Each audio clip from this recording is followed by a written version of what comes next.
सुनो, तुम्हारे बाबूजी तो कब के गुजर गए। अब उनका जो सामान है वो पड़े पड़े कबाड़ा हो रहा है। बेच ही दो, कुछ पैसे आ जाएंगी। बात तो सही है। अगले संडे फुर्सत में यही करेंगे। अगले संडे रोहित सारा सामान कबाड़ी को घर बुला के दे देता है। तभी उसकी नजर बाबूजी की पुरानी टीवी पर जाती है, जो इतने सालों तक कूड़े में पड़ी थी, फिर भी चमचमा रही थी। टीवी तो देखो, जैसे एकदम नई हो। हाँ, बाबूजी को टीवी देखना बहुत पसंद था। उनका सपना था कि वो टीवी पे आए। एक बार मौका भी था जब वो अपने गांव के गाने सुनाने किसी चैनल पर जाने वाले थे, पर मैं और मेरा भाई लड़ पड़े और बाबूजी को घर पर ही रुकना पड़ा। चला के देखें क्या? हाँ हाँ, क्यों नहीं, देख लेते हैं। पर शायद ही चले। बाबूजी ने उस लड़ाई के दिन के बाद टीवी देखना ही छोड़ दिया था। टीवी चालू करने के लिए उसमें केबल वायर लगा दिया जाता है। एक न्यूज चैनल चालू हो जाती है।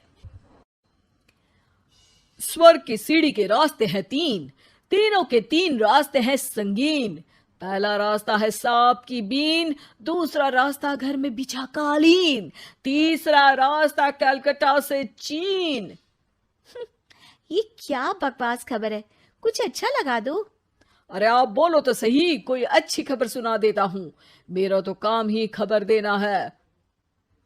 अरे बाप रे, टीवी बात कर रही है। हाँ, ये न्यूज वाला मुझसे। हाँ हाँ, आपसे ही तो बात करूंगा ना, आपके घर में हूं तो। अरे, ये सपना है क्या? तुम हमसे बात नहीं कर सकते? अरे सपना नहीं भाई साहब, ये टीवी जादुई टीवी है। बोलो, क्या खबर सुननी है, वरना ब्रेक लेने का टाइम आ जाएगा। सुप्रिया घबरा के टीवी बंद कर देती है। वो क्या था? अरे एक बार और चालू करके देखे, फिर से बात करेगा तो चैनल बदल देंगे। सुप्रिया फिर टीवी चालू कर देती है। अरे ऐसा कोई मुंह पे टीवी बंद करके जाता है क्या? मुझे बुरा लगा आपका नेचर। चाय पानी तो पूछो। सुप्रिया टीवी के बटन से चैनल बदल देती है। अब टीवी पर एक फिल्म चल रही है। अरे ये तो सूर्यवंशम है ना? हाँ, और ये ठाकुर को जहर की खीर दे दी और उसको पता भी नहीं है। ए भाई, खीर मत पीना, उसमें जहर है, मत पीना।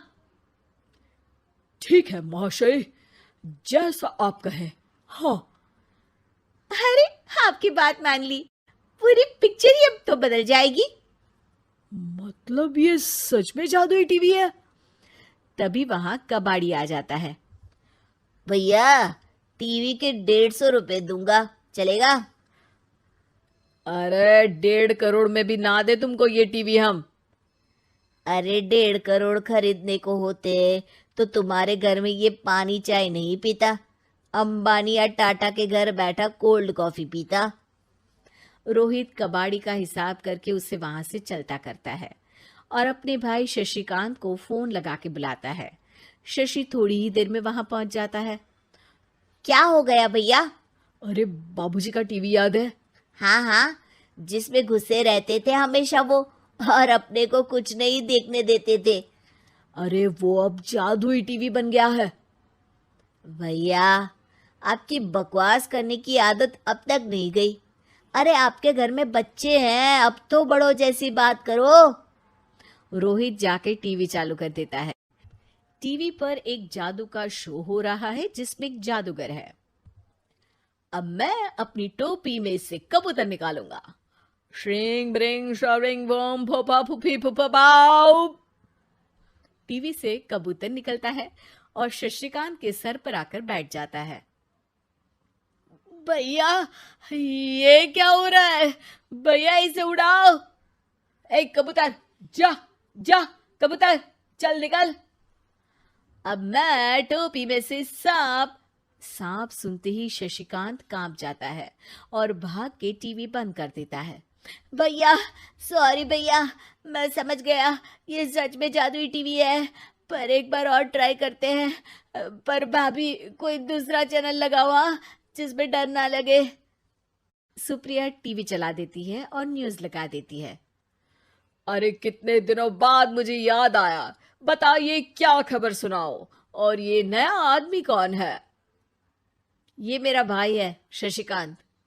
ओह यस, वही है ना जिससे तुम लड़ लिए थे किसी बात पे, और तुम्हारे बुढ़ाओ पिताजी गुस्सा हो गए थे और टीवी को संन्यास दे दिया था। हैं? तुमको कैसे पता ये सब? इस टीवी में रहने वाले आदमी से लेकर कबूतर तक को तुम्हारे बाबूजी और तुम्हारी बातें पता है, इसलिए तो ये जादुई टीवी है। ये टीवी क्या कर सकती है वैसे? तुम जो मांगो दे सकती है, कहानी बदल सकते हो, खबर बदल सकते हो, कोई चीज मांग सकते हो। अरे भैया, ये टीवी मैं लेके जा रहा हूँ। बाबूजी का लाडला तो मैं ही था ना। अरे ऐसे कैसे? मैं बड़ा बेटा था, अब तक मेरे घर में टीवी थी ना। अब तक कहाँ गए थे पिताजी के लाडले?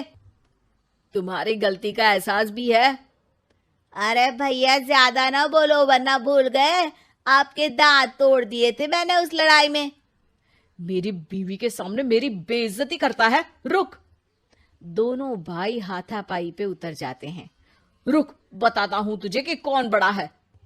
अरे छोटे का दम तो देख लीजिए आप। ये खबर आपके बाबूजी को देता हूं। तभी टीवी अचानक बंद हो जाता है। अरे शायद टीवी नाराज हो गया। और लड़ लो, आए बड़े खली बनने। टीवी से एक तेज रोशनी निकलती है और टीवी में बाबूजी दिखाई देते हैं। बापूजी आप? इतना चकरा क्यों रहा है? अपने बाप को नहीं पहचानता क्या? ये तो ऐसा ही है बाबूजी। प्रणाम बाबूजी। अरे चुप कर, तुम दोनों ही उल्टे हो। तुम्हारी वजह से मैंने टीवी में आने के सपने को छोड़ दिया, तुम्हारी लड़ाई की वजह से। और तो और, जितना मैं अपनी बीवी को नहीं देखता था उतना टीवी को देखता था, वो भी छोड़ दिया तुम दोनों की लड़ाई की वजह से। और अब मरने के बाद जब मैंने टीवी को जादुई टीवी बना दिया तो भी तुम इसका फल लेने की जगह लड़ रहे हो।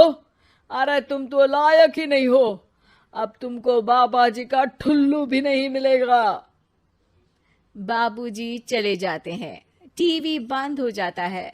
रोहित और शशिकांत गिड़गिड़ा के टीवी के सामने हाथ जोड़ के बाबूजी को बुलाते हैं, पर टीवी सिर्फ धुआं निकालता रहता है।